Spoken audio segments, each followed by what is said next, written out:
王叔您好，关注您1年多了，也向身边很多人推荐了您的频道。我一向独立思维能力特强啊，自己做事都自己决定啊，有判断，有分寸，有章程，从不耙耳朵。但是今天有一事呢，实在是完犊子了，拿不定主意了，哎，赶紧过来给您写信，向您请教。因为涉及孩子，所以我避念啊。我小孩是在美国出生的，和很多美国宝宝家长一样啊，大家知道有钱有权的孩子都在美国出生啊。但是我问过了很多极其专业的人士，包括律师，包括其他的美宝父母，包括中介，他们始终搞不明白这样类型的美国宝宝啊，就是他是中国人，拿旅游签证也好什么的，大家知道在旧金山呀、西雅图啊，包括温哥华都有好多月子中心啊，就是北京遇上西雅图汤唯那部电影，吴秀波拍的就这种情况。哎，大家知道那个宗庆后3个私生子啊，宗馥莉的孩子都是这样的情况，就是美宝父母，他们本人是中国国籍啊，但是呢，他们拿到美国签证或者绿卡之后，他们在这儿生了孩子，这个孩子拿到是美国出生纸，美国出生纸拿到加拿大出生纸拿到，他天然就是美国国籍，大家知道这种情况啊，他就问这种情况怎么办啊？说哎，这有什么怎么办？听好，有怎么办的问题，很严重，而且那这种情况的宝宝，大家知道一般长到半岁1岁的时候，就要回国的。那回国看看老人呀，甚至有的时候回国就老人带着了。那么回国到底是办旅行证还是中国签证？这就是他的问题。什么叫旅行证呢？旅行证就是中国侨民在海外，比如说加拿大或美国啊，生了一个小孩，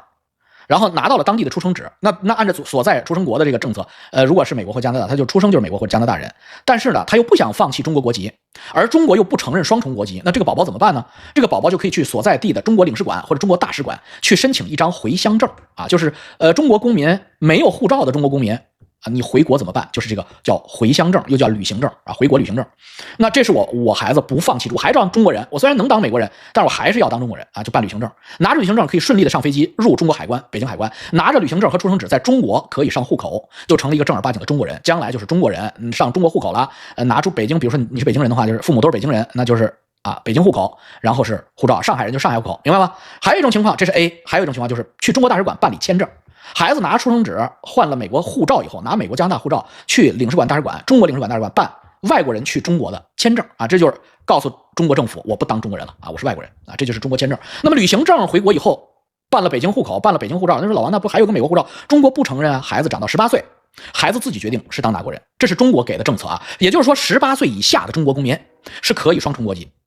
18岁以上过了18岁生日，按照目前的中国的法律，你这个孩子必须要2选1，你要么美国人，要么中国人。他说老那不对啊，那谷爱凌不要提这个啊，不要提这个，不要跟我提谷爱凌，不要跟我提姓的啊，这个他们不是老百姓啊，我们说的是老百姓啊。你能跟谷爱凌比吗？谷爱凌能拿他们5块奥运金牌，你能吗？所以其实大使馆有官方回复，网站上也写得很清楚，什么情况你办旅行证，什么情况你去办签证。但经过我深度挖掘我们国家的国籍法，这里边的问题是有漏洞的，有冲突的啊。他说的也很对，就是我们中国的国际法不成熟，这里边有大大的漏洞。那么当然，中国的法律解释权一向在司法机关手里，大使馆叫你办什么你就得办什么。我想咨询的问题是，我该不该让孩子放弃注销旅行证？很多美宝父母可能不理解我，他们想尽一切办法，希望给孩子保留双重身份，出于不同的原因啊，有人想套利，占尽两边的福利，有人想双保险啊，还有些人根本不懂这里边的区别，只是随大溜啊，因为大部分人都是办了旅行证回去的，大部分人啊，包括我们加拿大，大部分这种宝宝都是双重国籍，而我希望注销掉孩子旅行证，注销中国国籍，不要再与中国有任何牵扯，哪怕以后可能会有一段时间，孩子生活在中国，也以纯外国人的身份按时办理签证啊，以外国人在中国居留的身份办理，这是他们家的想法啊。不知王叔有何高见，希望得到您的邮件回复，谢谢啊。对不起啊，我一般不回邮件啊，除非特殊情况。祝您阖家幸福快乐。这个事儿呢？啊，这是叫什么呢？小马过河啊！每一个人都有自己的选择啊，每一个人都有自己的原因啊。我身边人来言呢，大部分人都是保留双重国籍啊，回去的都保留双重国籍。那么作为你要问我，那我只能说我的观点啊，但我不代表所有的人。我的观点是啊，这个你就问我们家就行了，我们家就是可以是办双重国籍的，但是我们家所有的宝宝全部都是根本不办旅行证，直接拿加拿大护照去中国领事馆、温哥华领事馆办理中国旅游签证。中国探亲签证，定期更新他们的签证，他们想回国啊，看家人、看亲属，参观中国的名胜古迹，纯以外国人的身份回去。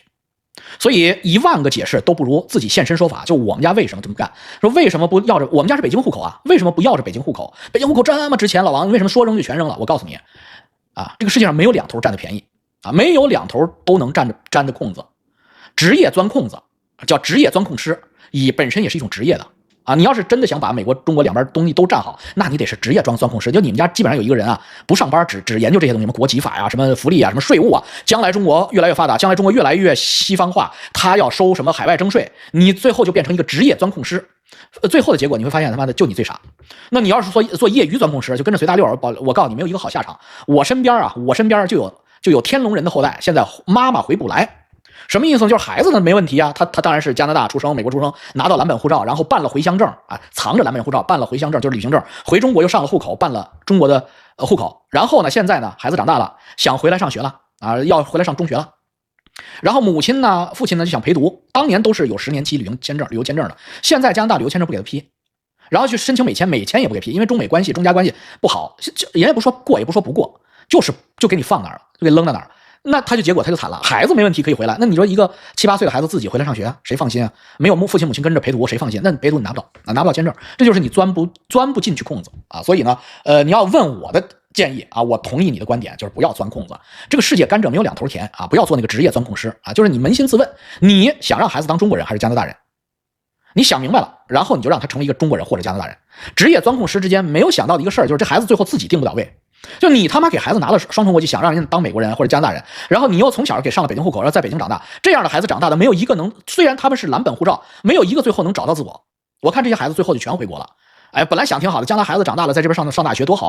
啊！既会中文啊，过关的中文，然后又能将来是个外国人啊，这个能享受加拿大的福利，什么享受美国的这个什么世界霸权啊，多爽！然后最后孩子找不着自我啊，就没有工作，大学毕业找不着工作，在这边也没有圈子，圈子全是小留学生，因为跟他有共同语言，他把自己当中国人了嘛，然后就最后就是回国去了，回国现在完犊子了，因为中国你没有在中国接受系统教育啊，你拿着一个什么2流的加拿大的大学、美国的大学或者不入流，因为不好好学嘛。那中国现在也不是个大学都认了，你开鸡巴国际玩笑，你不是 MIT， 不是多伦多大学，你在中国晃什么晃啊？中国人不认的，所以中国人现在不是过去了，是个他妈野鸡大学都认的啊。所以这个事儿就是我的观点啊，大老王够直接吧啊，就是两头选一个啊。谢谢点赞和订阅哦。